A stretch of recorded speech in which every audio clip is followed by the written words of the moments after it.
Hello, welcome to the Petcast, brought to you by leading pet charity Blue Cross. I'm Emma Barton, with my gorgeous poppy dog, who I'm cuddling into very tightly, because getting a new pet is an exciting time for anyone. But what happens when it goes wrong? They were going to do a live viewing. On the day before, they sent a photograph and they said, last puppy reduced by £200, but you've got to pay a £250 deposit immediately. And then as soon as I did that bank transfer, the WhatsApp just stopped working the following day. That's James Bowen, author of the book turned movie A Street Cat Named Bob. He had his money stolen by scammers while trying to buy a puppy online. There's been an overwhelming demand for pets since the pandemic started, and that has led to a rise in both pet scams and thefts. Becky Thwaites from Blue Cross will tell us more and what we can do about it. Whenever you see a pet has been stolen, people try and come together and put the information out there, and hopefully, you can get your pet back that way. And this is what we do on the Petcast, have candid conversations around the big issues facing pet lovers like me and you, with some of the UK's leading pet experts who are on hand to give us their best tips, tricks and guidance. So, Becky and James, welcome to Series 3 of the Petcast. It's lovely to have you both. I must say, first of all, I've just got to say to the listeners, if you haven't read James's book or seen the film, you must. You'll absolutely love it. And I did. I cried a lot. It was just simply amazing. So thank you, James. And you're a daddy. You've got lots of cats and you're the proud owner of a new puppy, right? I am indeed, yes. With the help of the Blue Cross, we've rehomed a 3.5 months old when we got him, little Shih Tzu, and his name was Bear, but he's now called Chewbacca because he just looks like a chibi. And yeah, he's an absolute bundle of love. He's every morning when I come down to feed him breakfast, it's like he hasn't seen us for 10 years. Come here, boy. There he is. Oh, that's so lovely. So you get such a lovely warm greeting. Oh, there he is. He's absolutely beautiful. And you sadly lost your beloved and very famous cat last year, Bob. Yeah, he left a great big hole. Not only in my life, but apparently in a lot of people's lives around the world. And I knew he was famous, but I didn't realise how much he was affecting people in his passing. And had a massive following and just brought so many people joy. Becky, you work on massive campaigns, don't you, for the Blue Cross, like the increase in sentencing for animal cruelty, which is fantastic. What campaigns are you the most proud of? Oh, that's such a good question. So I guess probably most proud of our campaign on breed-specific legislation, where we ran a campaign and told the story of a dog called Duncan, who sadly had to be put to sleep because of his breed, but we were able to tell his story and push government to kind of make positive changes. So it was something that we're really proud of as an organisation. Do you have any pets, by the way? At the moment, sadly not, but I am in the process of adopting a Blue Cross cat, which is super exciting. So yeah, I should have a pet with me soon. Talking of campaigns, scams and thefts have become a huge issue recently. So why is that, Becky? I think, unfortunately, with the coronavirus pandemic, it's led to a massive increase in people wanting to get a new pet for their lives. But kind of that goes hand in hand with a massive increase in prices, in demand, and then you've got just more of a criminal element to the trade. So you're seeing things like pet theft, you're seeing things like scams and illegally bred puppies coming into the country. So unfortunately, there's just a lot of kind of the bad guys out there that are trying to take advantage of people that, just want a lovely new pet for their life. We'll come back to that a bit later on. James, you've been a victim yourself, haven't you? Yes. Scam. What happened to you? In the run-up to Christmas, my fiancée and she pretty much told me that we were going to have a puppy come into our home. So she started looking through pet brokerage websites on the internet, and she came across what she thought was a genuine litter of Yorkshire Terriers, and she contacted these breeders. And they guided us away from the website, which was against the rules of the website. They say you should trade through the website. They're there for a reason, because they're an insurance against you getting ripped off. And my fiancée, she'd started buying puppy bowls and things like that. And they said on the Friday that was coming up, they were going to do a live viewing. And then on the Thursday, the day before, they sent a photograph and they said, last puppy reduced by £200, but you've got to pay a £250 deposit immediately by bank transfer. And because it was bank transfer, and I was so swept up in her happiness of it, and we'd already started buying puppy toys and beds and things like that, we'd become quite emotionally invested in it. And then as soon as I did that bank transfer, the WhatsApp just stopped working the following day. Oh my goodness. I mean, you must have been absolutely devastated. Yeah, it was. I felt like such an idiot, because the sites warn you against doing things like that. I know, this is it. You feel like this would never happen to me. I would see it a mile off, and then when it does, something like this does, it makes you feel so, sick to your stomach. You just think this is so unfair. I mean, was there anything that you thought in your head that didn't feel right? Yeah, the fact that they sent a picture and that, why had they decided to sell them all the day before they were going to do the live viewings? It's just, when you think back on it, you think, how is I such a plonker? Yeah. It's just, you get so excited. There's something so exciting, isn't it, about, you're getting a puppy, you're getting your house ready, and then it just all happens so quickly. Becky, is this, what happened to James quite a typical pet scam? Yeah, unfortunately, it is happening to more and more people. We know during 2020, over £300,000 were lost to these kind of scams where there's never a puppy in the first place. It's just a way of stealing deposits from people. So yeah, unfortunately, it's a real growing trend at the moment. What steps can you sort of take and to help spot a scam? Because obviously there are so many different ways that they will get you, and you just need to be so vigilant. But you just, like we said earlier, you think you're going to know a scam as soon as it hits you, but I don't know. I think they're so crafty. And I think there are a few kind of top tips that we would always share at Blue Cross. One of them is obviously trust your instinct. If something doesn't feel quite right, then keep asking questions. If it still doesn't feel quite right, then walk away. I know it's really difficult to do, but we would always encourage you to do that. Things like scammers are using repeat photographs. So if you see the same photograph on loads and loads of adverts, that can be a real telltale sign that, really? There's some sort of criminal activity. Would you agree that even if you started investing a small financial amount in it, still walk away? Yeah, definitely. Yeah, so don't part with any money at all. Exactly. Yeah, that's your advice. Okay, that's good. James, what advice would you have for somebody who was looking to buy a pet online? As Becky said, if you trust your instincts, if something seems too good to be true, then it most definitely is, Yeah. There's no way that, especially in this day and age of COVID, that anybody's going to be cutting you a deal. And that's like one thing that I've got to say, why would they be knocking £200 off if they'd already sold all the other puppies? Becky, let's talk about another alarming trend, which is really, really scary. People stealing pets from their owners. What can you tell us about this? What's the info?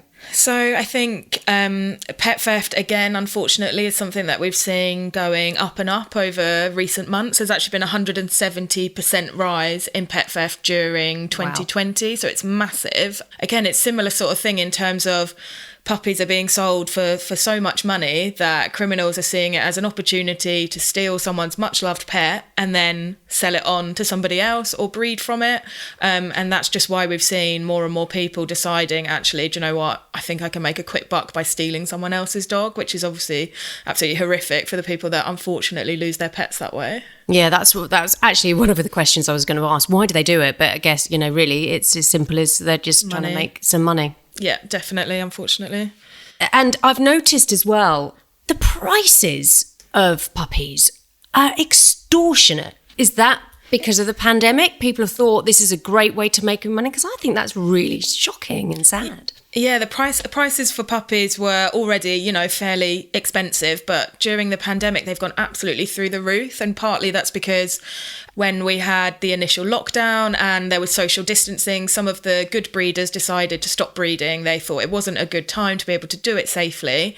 But then that meant that criminals could kind of jump in, and some of these kind of dodgy breeders, dodgy dealers, dodgy traders, and they're selling the popular breeds for upwards of £6,000, £7,000, £8,000. It's huge sums of money, which you can then see why potentially people decide it's a good idea to steal these pets because they can sell them for those prices. I haven't looked at puppy prices or online for puppies for a long time. When you were looking for your puppy, James, did you notice that about how the difference in prices with some breeds? It's crazy, like 10 times the price on some of them. I think, like Labradoodles or something like, like $3,000 for a puppy on some places now, and, things like that. It's outrageous. It's just, and I mean, because of this, people are getting so greedy and, like puppy farming. It's a terrible, terrible situation going on.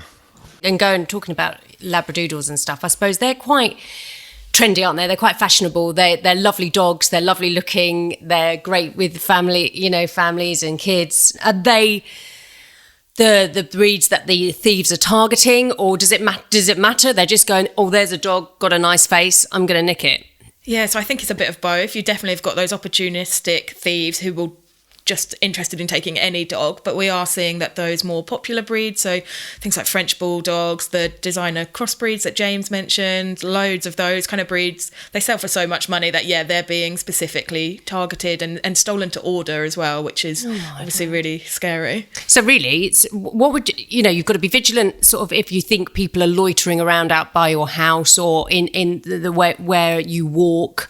What other ways would you say to keep your pet safe? So I guess kind of the number one thing we say is never leave your pet kind of tied up outside a shop. We know it's like sometimes really tempting. You're just nipping in for a drink or something. Just don't... Even out in the countryside. Exactly. Yeah, just don't do it because they're sat there, they're a sitting target. So we'd always say that. Same, don't leave them in your cars when you're just nipping in anywhere. Really important to kind of vary your dog walking route. So, don't always take the exact same route. And that's because of the targeting that the criminals are doing. They're watching particular areas, particular parks, and they're noting down what time you're walking, all that kind of thing. So vary your route, try and walk with other people if you can. That's always a really good idea. And then we always say microchip. So having a microchip won't stop your pet being stolen, but it will mean you're more likely to get it back if it is stolen. So make sure you microchip and keep your details up to date. May I say, what about people whose like pets are very used to a certain route and like get really like stressed out by going on a different like route? I've got one of them. Yeah, so that's such a good point, James, actually. I think obviously you have a dog or an animal because you love owning them, you love keeping them happy. So if they particularly like one route, then stick to that route. We don't want to make them stressed out or upset. But I'd say if you're doing that, then you probably need to be extra vigilant, because if that route is being watched, hopefully it won't be, touch wood it's not, but if it is, then just make sure you're looking around, looking for those strangers, those kind of things. Why do these... I can't say the word I want to use, but why do they have to ruin it for everybody else? I mean, my doggy loves to just take her time. She's older now. She loves to sniff, and I like to just let her get on with it. And I remember even last weekend, I was walking around Wimbledon Common, big common. There was lots of people about, but I suddenly started to feel threatened. And then when I got home, I had a little think about it. And I actually removed her dog tag from her collar, which has her name on and my mobile number on it, and my mum's, I think. And I removed it. Is this a good idea? Because I was thinking, with her name on it, if suddenly I did get separated from her, they're going to go, oh, well, I know her name's Poppy, and she'll come to me, won't she, if I call her name? Yeah, definitely a good idea. We've actually seen more and more cases recently where the thieves are, they're noticing the name of the dog and they're calling the name of the dog. They've got treats in their pockets. They're trying to lure them away from owners. So not including the name on your tag is a really good idea, something that we would encourage people to do. Just include your mobile number. You don't need to include the name of your pet on them. Even talking about this, it just makes my tummy flip, because I just think I don't know what I would do if someone took Poppy, or I really don't. I mean, talking of which, what does happen? We talk about help and obviously contact the police and stuff, but is there like anywhere you can get some support for if you're bereaved, whether you don't know if your animal is with us still or not with us still? Yeah, so at Blue Cross we run our pet bereavement support line, and the idea of that is that you can call and speak to one of our trained volunteers, and they'll just kind of help you feel a little bit better. We know how traumatic it is to lose a pet, however you lose a pet. It's a really horrible thing to go through. They're a member of your family, and we've got hundreds of trained volunteers who are ready to take your call and to try and help you as much as they can through what is a really, really difficult time. Tell you what, when I lost a dog about 16 years ago, and he's still with me, and I still talk about him, and I still miss him, but I think probably at that time I would have loved to have spoken to somebody like that, because like you say, they are your life, they're your family. 100%, yeah. James, you know, you've experienced that yourself. You're gorgeous Bob. You know, it's having someone to talk to and can understand. Because some people who don't have animals probably won't get, you know, that what they mean to us. It was like losing a limb. He was everything to me. We'd spent over 15 years together. It's indescribable. The feeling of that loss. It is equivalent to losing a family member. Your pet is your family member. Yes.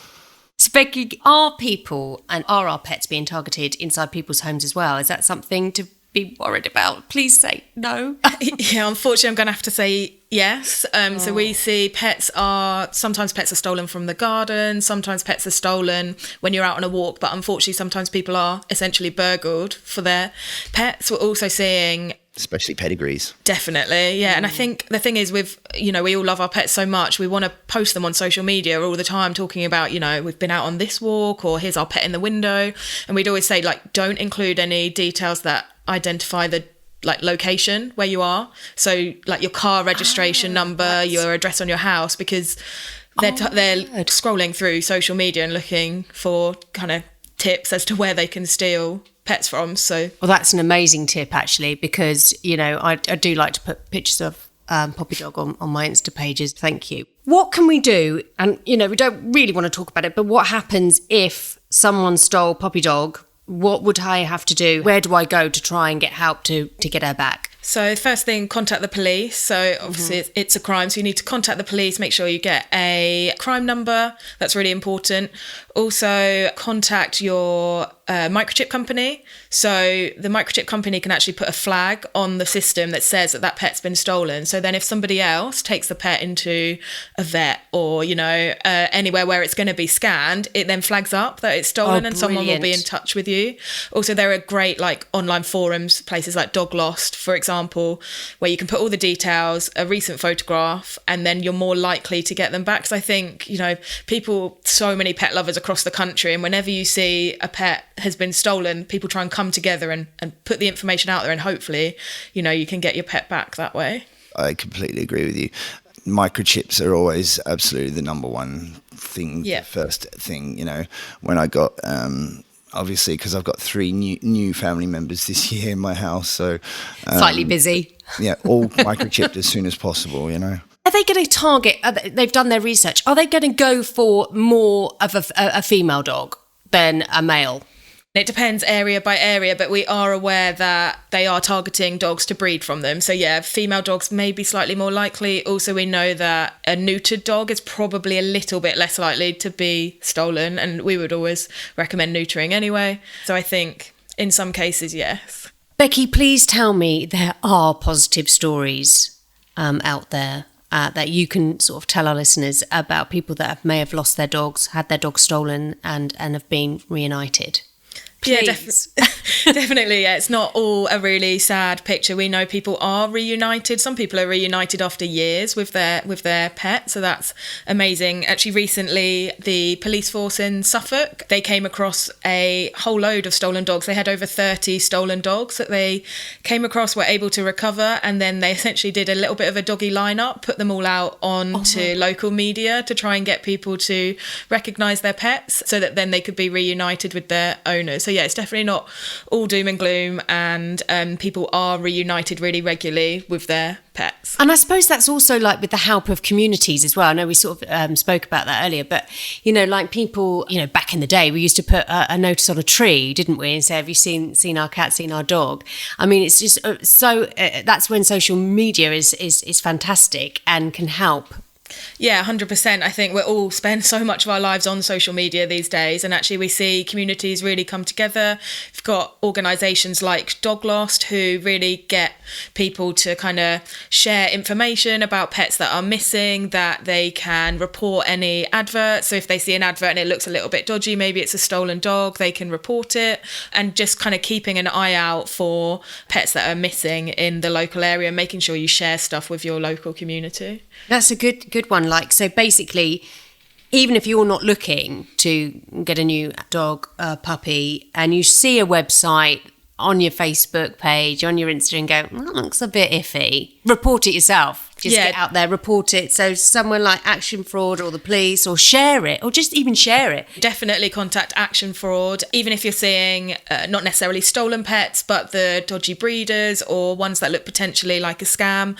Report it to Action Fraud, because they can then kind of take the necessary action. So that's really, really important. So I just want to finish on this. I'm going to do my best Nick Ross impression here from Crime Watch. Listeners, please don't have nightmares, okay? We should say that even though this is a trend, but the scams and the thefts are relatively uncommon, and it's just because of this horrendous COVID-19 pandemic that the pet theft has increased by so much. But please stay safe, look after yourself, look after your fur babies, please. What would be your key tips, guys, for keeping yourself and your pet safe from thieves and scammers? So I guess key tip, microchip, update details, just be really vigilant and aware when you're out with your dog or your other pets. But I'd say kind of the thing is, don't over worry. We don't want people to not, have the joy of having a pet. Part of having a pet is to go out and enjoy being with it and enjoying other people interacting with your pet. So don't over worry about things. But you can also go onto the Blue Cross website. We've got tons of really great advice on there for things that you can do to avoid being a victim of